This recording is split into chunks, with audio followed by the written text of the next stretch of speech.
Você já se perguntou quem foram os antigos Hashiras em Demon Slayer?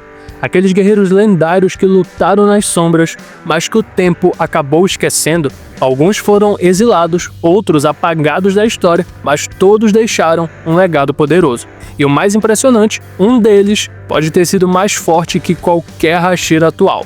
Então já se prepara, porque hoje você vai conhecer os pilares lendários que moldaram o destino dos caçadores de Oni. Se você é novo por aqui e já curtiu o tema desse vídeo, deixa o teu like aqui embaixo para ajudar a divulgar esse vídeo para mais pessoas, se inscreve no canal e ativa o sininho para você não perder os próximos conteúdos que estão por vir aqui no Renan do Nerd. Também me segue nas redes sociais que estão aparecendo aqui embaixo, eu tô produzindo muito conteúdo por lá e eu tenho certeza que você vai curtir.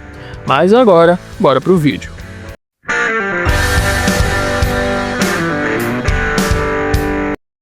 Fala meu nerd, eu sou Mikael e sejam bem-vindos a mais um vídeo aqui no Renan do Nerd. Antes de existirem os Hashiras que a gente conhece, já havia uma organização inteira dedicada a enfrentar o mal, o Corpo de Extermínio de Onis, ou como é mais conhecido, o Esquadrão de Caçadores. Foi fundado há mais de 1000 anos pela poderosa família Ubuyashiki, a mesma que até hoje lidera os caçadores. Tudo começou quando um membro dessa família se transformou em Oni. Esse homem era ninguém menos que Muzan Kibutsuji, o primeiro e mais poderoso de todos. Por causa disso, uma maldição caiu sobre os Ubuyashiki. Todas as crianças nascidas na família morriam jovens, como se o próprio sangue tivesse sido amaldiçoado. Desesperados, eles receberam um conselho de um sacerdote: dedicar toda a vida e todas as gerações à destruição de Muzan. Foi aí que nasceu o voto sagrado. A família Ubuyashiki jamais descansaria até eliminar o primeiro demônio. Com o tempo, guerreiros comuns começaram a se unir a essa causa, formando o que se tornaria o Corpo de Extermínio de Demônios, ou o Esquadrão de Caçadores. Entre eles, alguns se destacavam por sua força, coragem e técnica. E esses guerreiros de elite foram chamados de Hashiras, ou Pilares, os verdadeiros protetores da humanidade. Muito antes das técnicas de respiração existirem, os primeiros Hashiras já lutavam contra os Onis, mas diferente dos caçadores modernos, eles não tinham nenhum poder especial. Esses guerreiros confiavam apenas na força bruta, na disciplina e na fé.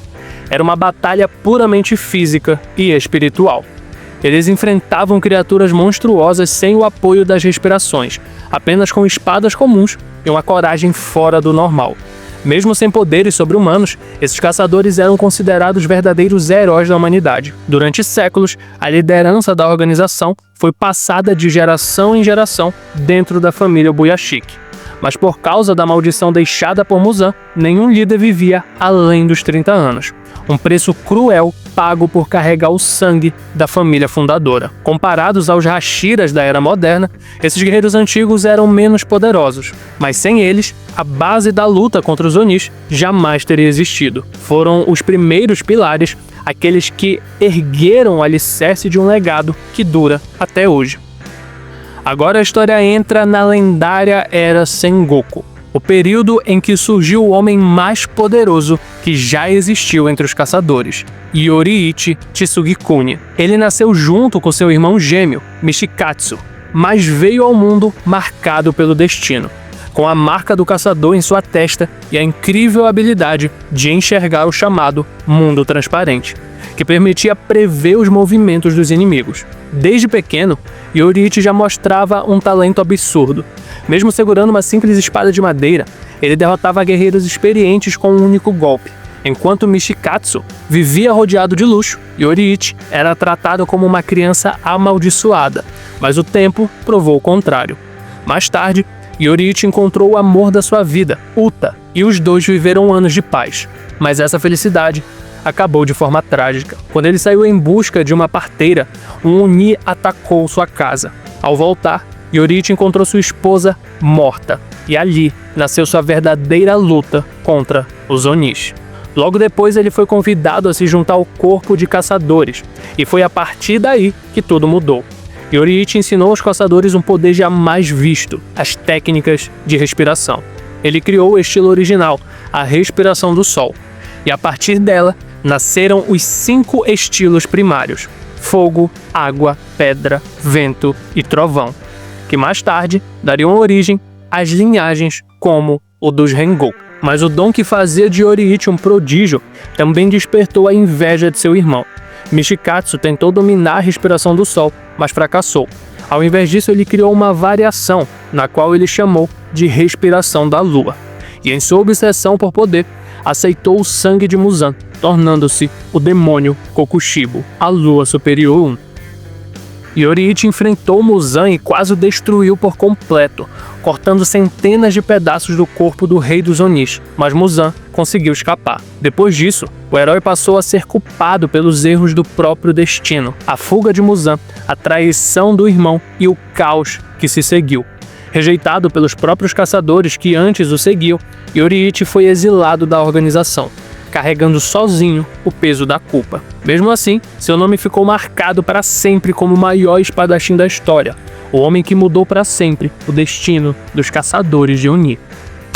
Calma, antes desse vídeo continuar, eu tenho um recadinho rápido aqui para dar para você. Quer aprender a transformar o seu celular em uma máquina de vendas e monetização sem precisar aparecer? Eu vou deixar aqui embaixo um link de um material que eu mesmo criei e apliquei, que me ajudou a vender todos os dias e a monetizar com as redes sociais sem precisar aparecer, com vídeos curtos que você não leva nem 30 minutos para estar fazendo. Então, se você está precisando de uma renda extra ou até mesmo de uma renda principal, podendo fazer de 2, 5 ou até mesmo 10 mil reais por mês usando apenas o seu celular, clica no link que está aqui na descrição do primeiro comentário fixado, adquire esse material, ele vai te ensinar passo a passo tudo o que você precisa saber para monetizar usando apenas o seu celular. E lembrando que toda futura atualização você vai ter acesso sem pagar nada. Então clica, se inscreve, eu te vejo do outro lado. Depois da Era dos Deuses com espadas, chegamos aos Hashiras da Era Taisho, guerreiros lendários que abriram caminho para a geração de Tanjiro. Foram eles que moldaram o futuro dos caçadores de Oni, passando adiante tudo o que aprenderam com sangue, suor e coragem. Entre esses mestres lendários, o primeiro é Urokodaki Sankoji, o antigo pilar da água, um homem conhecido pela calma, sabedoria e precisão. Suas técnicas eram tão fluidas e serenas quanto o próprio elemento que dominava. Durante seus anos de glória, Urokodaki foi um dos Hashiras mais respeitados do corpo de caçadores, mas ao envelhecer, ele decidiu se aposentar das batalhas e decidir a vida a treinar a nova geração de caçadores.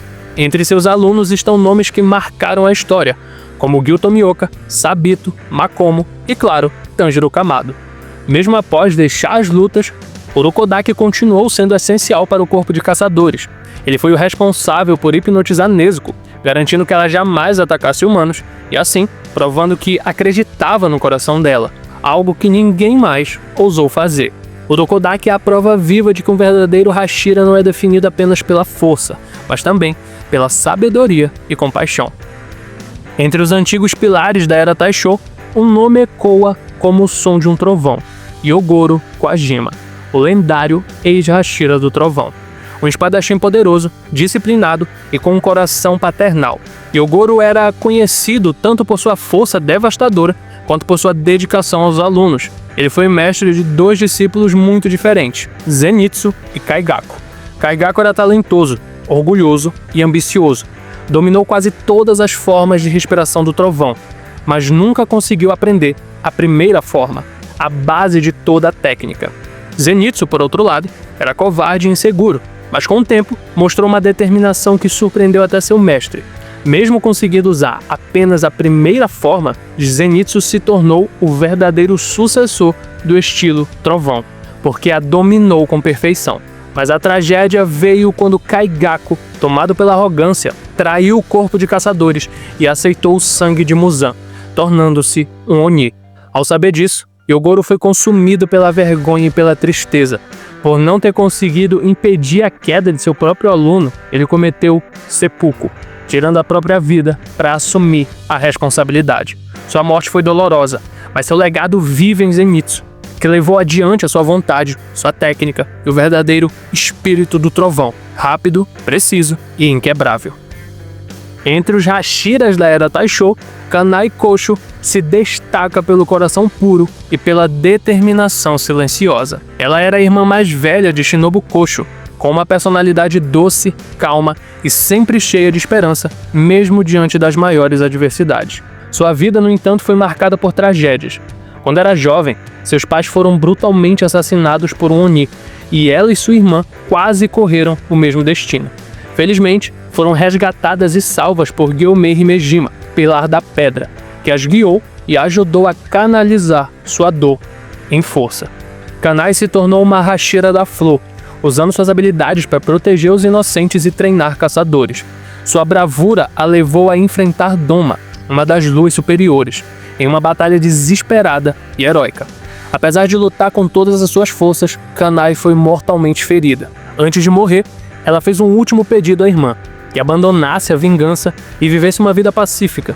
Mesmo na morte, Kanai Kocho deixou um legado de compaixão, coragem e esperança, inspirando Shinobu e toda a próxima geração de caçadores de Oni. Entre os antigos pilares da era Taisho, Shinjuro Rengoku foi um dos grandes heróis de sua época. Pai de Kyojuro Rengoku, ele foi um Hashira das Chamas, que dedicou sua vida a salvar civis e proteger outros caçadores de Oni com coragem e maestria. No entanto, após a morte de sua esposa, Shinjuro caiu em uma profunda tristeza, mergulhando no alcoolismo e afastando-se das responsabilidades do corpo de caçadores.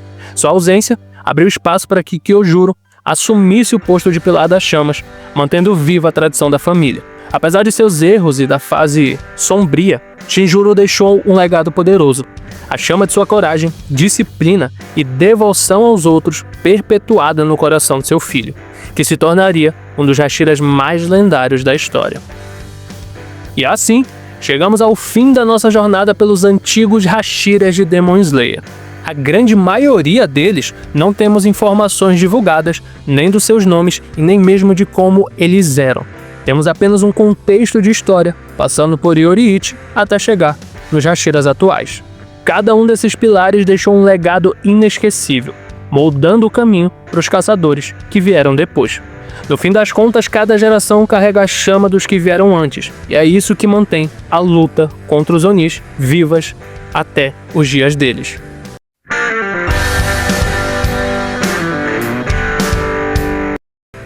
Mas agora eu quero saber de vocês. Qual desses antigos Hashiras vocês gostariam de ver em um spin-off, contando a história detalhada da vida deles? Comenta aqui embaixo que eu quero muito saber a opinião e o desejo de vocês. Mas é isso aí, meu nerd. Muito obrigado por ter assistido até aqui. Se você curtiu esse vídeo, já se inscreve no canal para não perder os próximos e clique em um desses que tá aparecendo na tela que eu tenho certeza que você vai curtir. Mas é isso aí. A gente se vê no próximo vídeo.